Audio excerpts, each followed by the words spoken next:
Hi, this is Ujala and अभी हम bell का टॉपिक कर रहे हैं। बेल के टॉपिक में आई थिंक टॉपिक 4 है बेल। इसमें हमारे पास 2-3 तरीके के क्वेश्चन आते हैं। एक तो आपका नॉर्मल बेल से आएगा, फिर रेगुलर बेल से, फिर डिफॉल्ट बेल से आ सकता है, और एक anticipatory bail and cancellation of bail. So ये 3-4 तरीके के क्वेश्चन आते हैं बेल से। So we will cover one by one. Let's start with anticipatory bail. So anticipatory bail में बेल का मतलब क्या होता है? बेल का मतलब होता है कि मतलब बेल 3 तरीके की होती है अभी के लिए: regular bail, default bail and anticipatory bail. Bail का मतलब होता है कि जब आप अरेस्ट हो जाते हो, सॉरी मतलब जब अक्यूज्ड अरेस्ट हो जाता है, पुलिस अरेस्ट कर लेते हैं, पुलिस ऑफिसर अरेस्ट कर लेता है। अरेस्ट की प्रोसीजर के बाद you can go to court और you can go to magistrate to get the bail orders. ठीक है कि तो स्पेसिफिक कंडीशंस स्पेसिफाई करके बेल की ऑर्डर मिल जाती है। मतलब अगर आप एप्लीकेशन डालते हो बेल की, बेल एप्लीकेशन, तो स्पेसिफिक कंडीशंस इंपोज होते हैं कि अभी आप सस्पेक्ट तो हो, आप अक्यूज्ड तो हो, तो अब freely you can't without conditions you can't be outside of the outside of the jail, outside of the custody. Why? क्योंकि देयर आर रीजंस कि विटनेस के साथ विटनेस को प्रेशराइज कर सकते हो, एविडेंस के साथ टेम्परिंग हो सकती है। तो अलग अलग तरीके के रीजंस की वजह से अलग अलग तरीके के कंडीशंस इंपोज करके बेल ग्रांट की जाती है। तो अभी के लिए हम एंटिसिपेटरी बेल देख रहे हैं। एंटिसिपेट ये तो मतलब रेगुलर बेल तो पोस्ट अरेस्ट होता है, मतलब अरेस्ट के बाद आप बेल की एप्लीकेशन करते हो और आपको बेल के ऑर्डर्स मिल जाते हैं कोर्ट से। ठीक है, एक होता है डिफॉल्ट बेल की इन्वेस्टिगेशन का टाइम आपको दिया हुआ है स्पेसिफिक 60 डेज और 90 डेज की। पुलिस ऑफिसर 60 डेज या 90 डेज में ही अपनी पुलिस रिपोर्ट, जो भी इन्वेस्टिगेशन रिपोर्ट होगी, पुलिस रिपोर्ट होगी, वो मजिस्ट्रेट, जुडिशियल मजिस्ट्रेट को सबमिट करनी होती है। ये मैंने सीक्वेंस में बताया था फर्स्ट वीडियो में। सो अगर वो investigation depending on the offence 60 days की टाइम लिमिट है या 90 डेज की टाइम लिमिट है, तो 60 डेज या 90 डेज जब कंप्लीट हो जाता है, उसके बाद जब आप एप्लीकेशन करते हो बेल के लिए, मान लो कि तब तक आपकी चार्जशीट पुलिस ऑफिसर ने सबमिट नहीं की है, इन्वेस्टिगेशन कंप्लीट नहीं हुआ है, तो जब वो टाइम लिमिट खत्म हो जाता है, उसके बाद अगर आप बेल एप्लीकेशन डालते हो तो बिना तब आपको बेल मिलेगी ही मिलेगी। ये चीज होता है डिफॉल्ट बेल। लेकिन खुद से नहीं बेल मिलती, मतलब ऐसा नहीं है कि 60 डेज या 90 डेज की टाइम लिमिट खत्म हो गई तो खुद ब खुद आपको बेल मिल जाएगी या कोर्ट खुद से आपको बेल दे देगा। No, you could be inform about this, लेकिन आप बेल की एप्लीकेशन डालोगे तभी आपको डिफॉल्ट बेल मिलेगा। डिफॉल्ट बेल का मतलब ये नहीं 60 डेज और 90 डेज कंप्लीट हुआ and now you are free on bail. No, आपको उसके लिए भी एप्लीकेशन डालनी पड़ेगी। तो ये था हमारा default bail. We would go on more detail जो डिफॉल्ट बेल का टॉपिक होगा उसमें। सो एंटिसिपेटरी बेल क्या होता है? अब ये जो दोनों केसेस थे बेल के, रेगुलर बेल और डिफॉल्ट बेल, दोनों में हमने देखा कि अरेस्ट के बाद हम बेल एप्लीकेशन बना रहे हैं। लेकिन एंटिसिपेटरी बेल में क्या होता है कि आपका अरेस्ट हुआ भी नहीं है अभी, यू आर सस्पेक्टिंग कि आप पे ऐसा कोई अरेस्ट वारंट आएगा।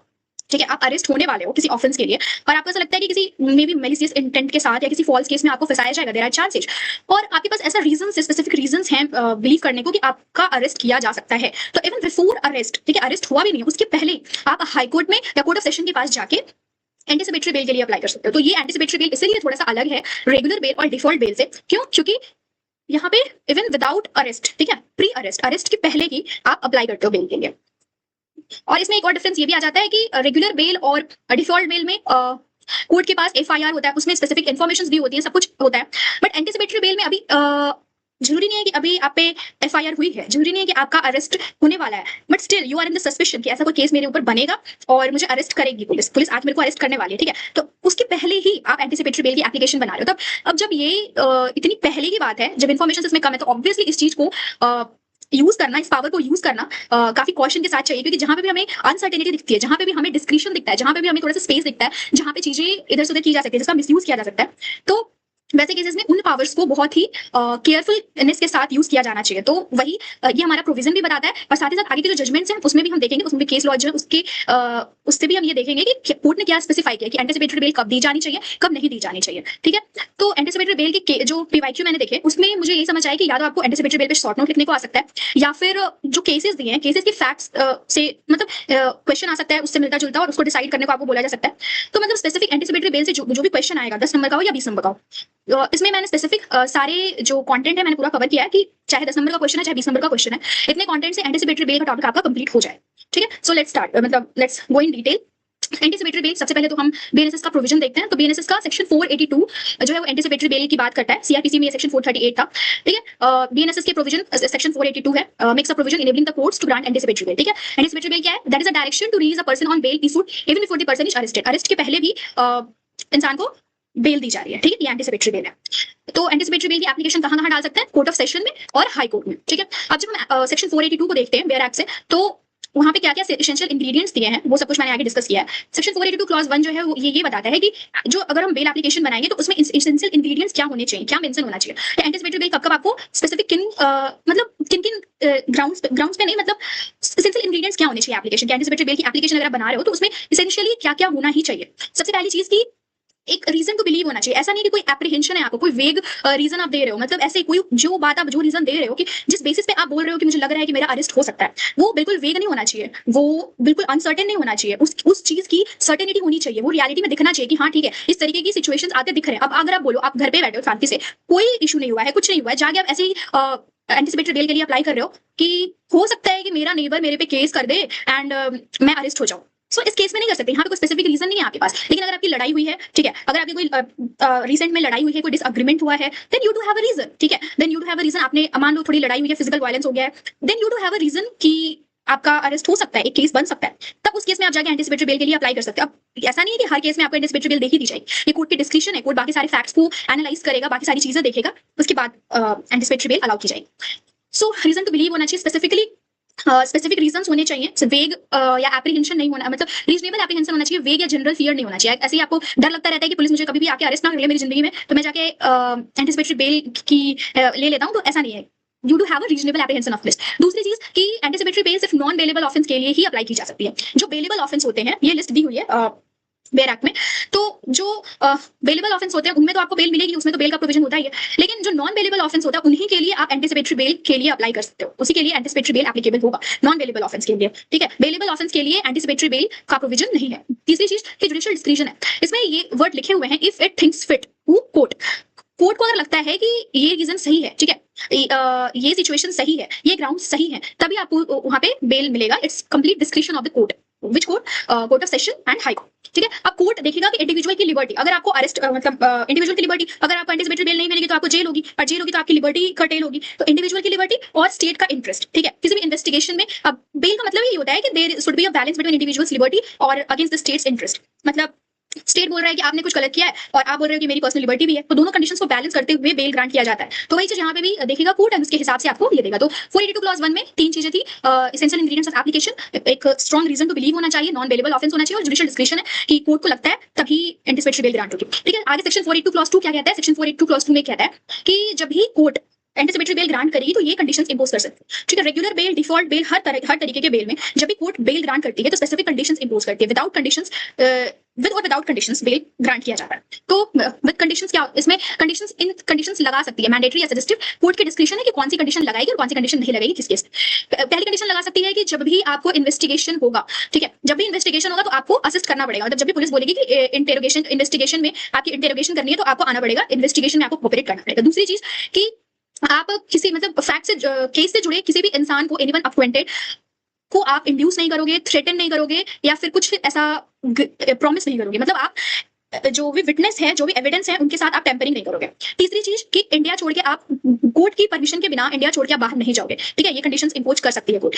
एंड सेक्शन 480 क्लॉज 3 में जो कंडीशन है कि जो भी रेगुलर बेल की कंडीशंस है उनमें से कोई और भी कंडीशन अप्लाई कर सकती है एंटीसिपेटरी बेल ग्रांट करते हुए, कि जब आप कोर्ट अटेंड करोगे तो आपको पीस मेंटेन करना होगा, कोर्ट का डेकोरम तो ऑब्वियसली हर इंसान को फॉलो करना पड़ता है।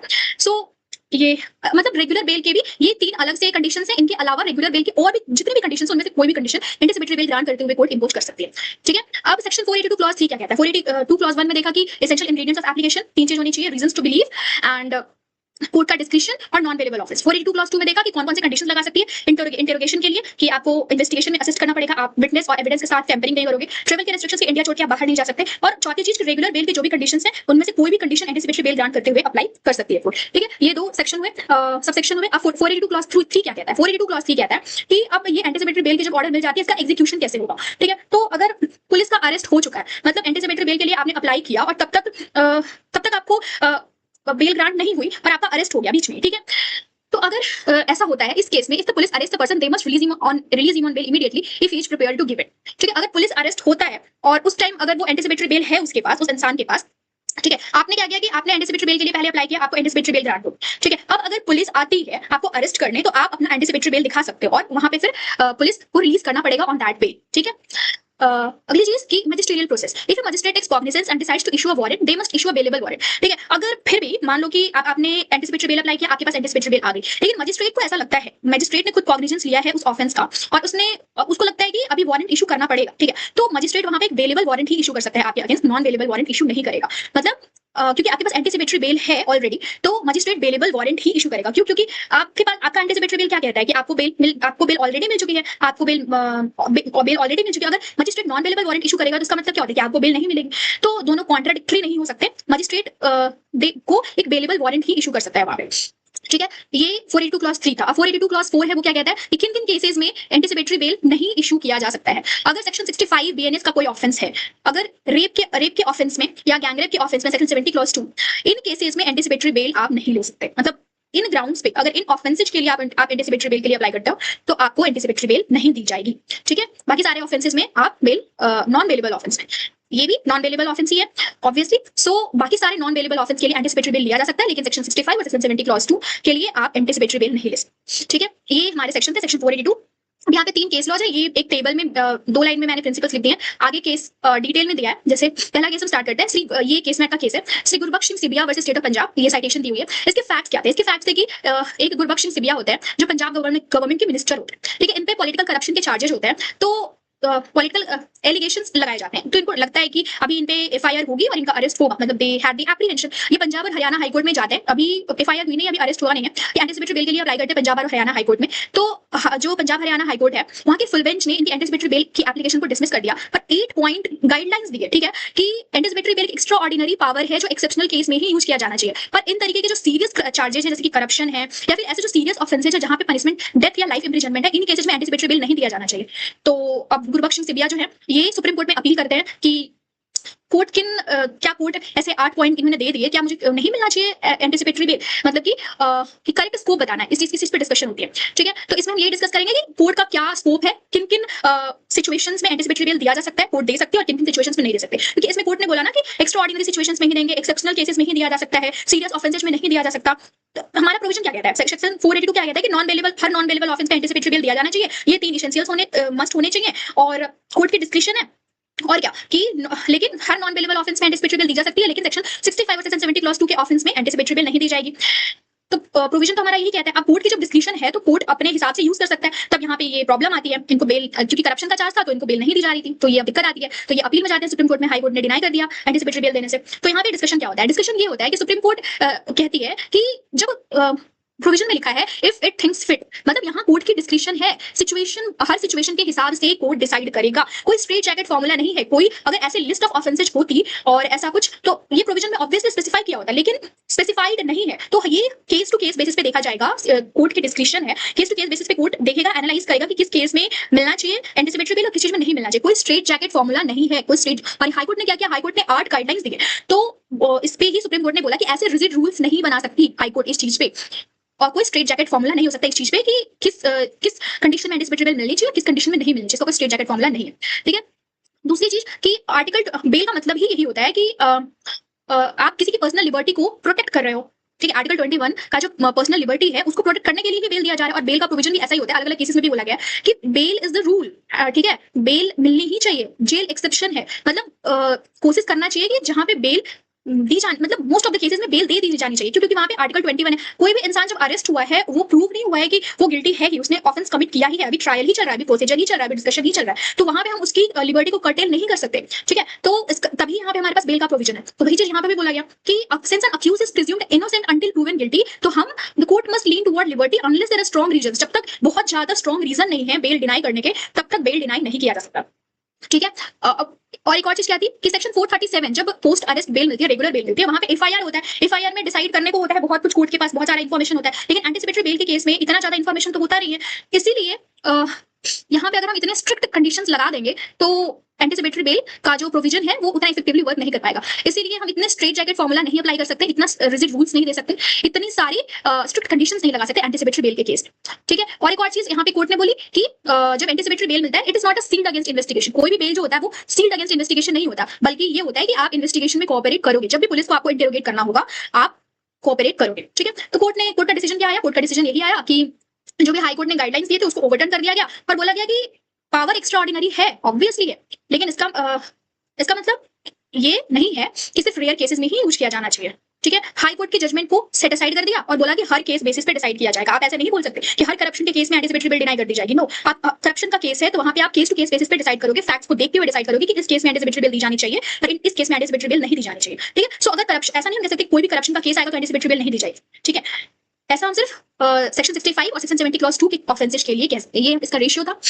ठीक है, एंड सेम चीज है, you can go through it. No blanket orders, मतलब वही चीज कि एक court should not pass blanket order protecting someone from arrest for any offence they might commit in the future. मतलब ऐसा नहीं है कि स्पेसिफिक इस ऑफेंस के लिए एंटीसिपेटरी बेल नहीं दी जा सकती और इस ऑफेंस के लिए आप एंटीसिपेटरी बेल लेके ही रख लो कि मतलब आगे आप कुछ भी ऑफेंस करोगे तो आपको एंटीसिपेटरी बेल मिल गई है। इस बेसिस पे ऐसा कोई ब्लैंकेट ऑर्डर नहीं दिया जा सकता।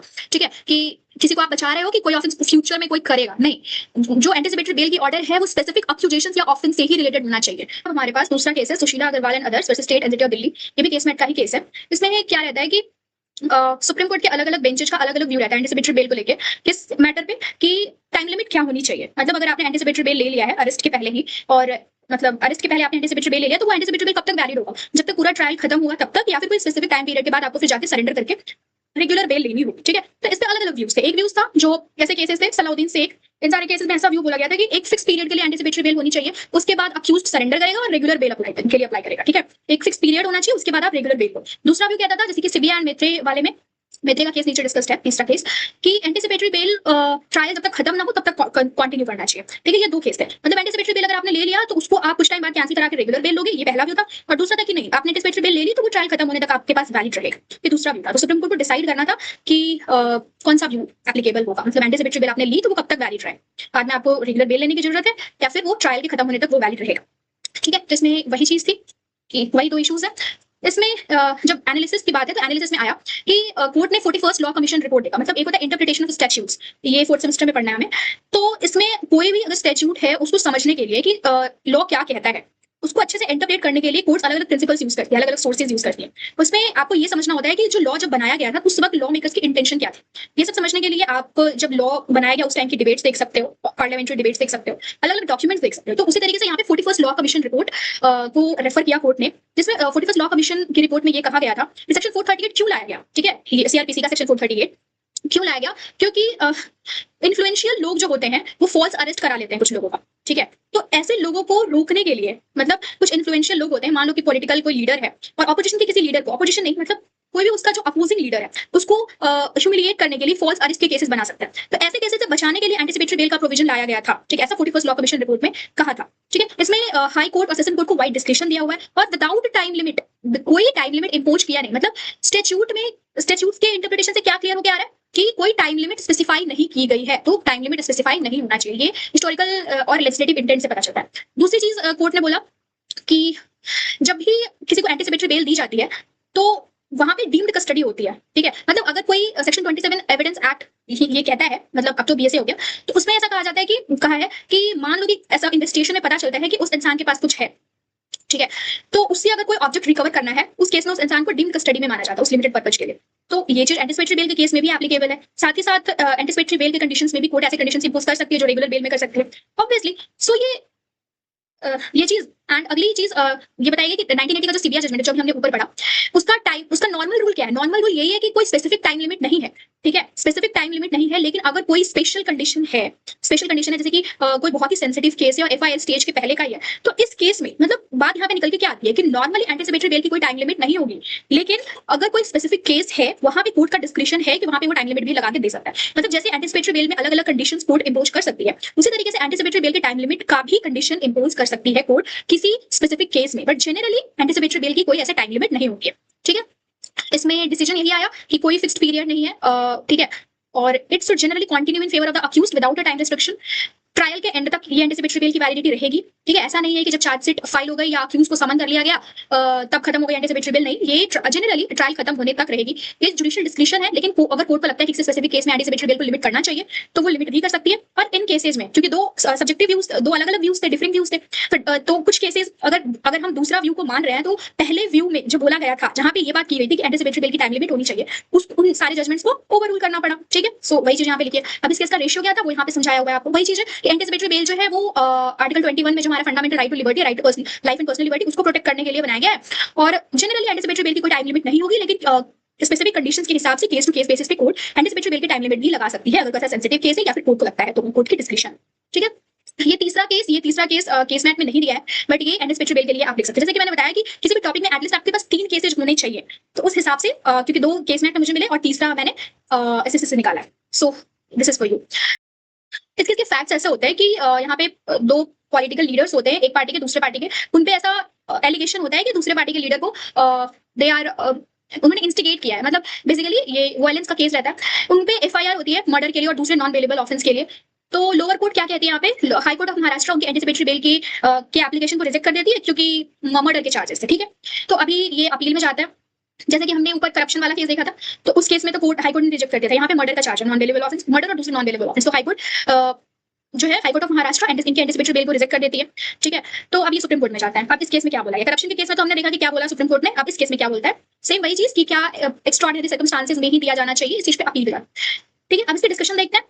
तो इसमें भी कोर्ट ने कहा कि सेक्शन 438 जो है वो इंडिविजुअल लिबर्टी को बचाने के लिए है, आर्बिट्ररी अरेस्ट और पॉलिटिकल वेंडेटा से डील करने के लिए। ठीक है, अब वही चीज यहाँ पे भी बोलेगी कि एक्स्ट्रा ऑर्डिनरी लेवल जो आप लगा रहे हो वो ये चीज नहीं करेंगे। क्यों? क्योंकि ऐसा नहीं बोल सकते कि एंटिसिपेटरी बेल सिर्फ एक्सेप्शनल या रेयर केसेस में ही मिलेगा, नहीं, कोई स्ट्रेट जैकेट फॉर्मूला नहीं है। ठीक है, एंटिसिपेटरी बेल एंड सेम चीज, कोई टाइम लिमिट नहीं है, जो हमने ऊपर के केसेस में भी देखा वो भी यहाँ पे बोला गया। तो यहाँ पे भी कोर्ट ने सुप्रीम कोर्ट ने अपील अलाउ कर दी, एपेलेंट को एंटिसिपेटरी बेल दे दी, और क्या बोला कि आप कोई स्ट्रेट जैकेट फॉर्मूला अप्लाई नहीं करोगे। ठीक है, अलग अलग ये चीज देखा जाएगा, मतलब जब भी एंटिसिपेटरी बेल दिया जा रहा है तो आप ऐसा नहीं कह सकते, स्पेसिफाई नहीं कर सकते कि अगर मर्डर का केस है, करप्शन का केस है, तो किसी मर्डर के केस में, किसी करप्शन के केस में आप एंटिसिपेटरी बेल नहीं दोगे। आप ऐसा स्पेसिफाई नहीं कर सकते, आप ऐसा सर्टेन नहीं कर सकते, स्ट्रेट जैकेट फॉर्मूला नहीं दे सकते। को केस टू केस बेसिस पे देखा जाएगा, कोर्ट ये चीज इन्वेस्टिगेट करेगी, पता करेगी, डिसाइड करेगी, एनालाइज करेगी जो अक्यूज है क्या उसका पहले से कोई क्रिमिनल रिकॉर्ड है, क्या भागने का चांस है, एब्सकॉन्ड करने का चांस है, क्या टेम्परिंग का रिस्क है, या फिर गलत एक्यूजेशन लगा है, या सोशल स्टेटस कैसा है, मतलब ठीक है, इस तरीके से कि अगर बहुत इन्फ्लुएंशियल इंसान है तो क्या, मतलब क्या चांसेस है, क्या कोर्ट को लगता है कि क्या, मतलब जुडिशियल माइंड यहाँ पे अप्लाई करके सिचुएशन के हिसाब से ये डिसाइड किया जाएगा कि किस केस में एंटिसिपेटरी बेल देनी है और नहीं देनी है। कोई ऐसा स्ट्रेट जैकेट फॉर्मूला अप्लाई नहीं होगा कहीं पे कि इस तरीके के जो केसेज होंगे, मर्डर के केसेज होंगे, करप्शन के केसेज होंगे, यहाँ पे एंटिसिपेटरी बेल नहीं दी जाएगी। सो जैसा कि कहते हैं bail is the rule, jail is the exception, so the same thing. तो इस तरीके से एंटिसिपेटरी बेल का टॉपिक हमारा खत्म हुआ। इस पे केसेज आपको केसमेट वाले ही आ सकते हैं, जैसे कि मैंने पहले भी बताया कि ये सिबिया वाला केस पे आ सकता है, या एंटिसिपेटरी बेल पे आप शॉर्ट नोट आ सकता है, या इस तरीके से। तो इतने से आपका एंटिसिपेटरी बेल का अगर 20 नंबर का क्वेश्चन आ रहा है तो वो कवर हो जाएगा। ठीक है, so that's it, see you in next part.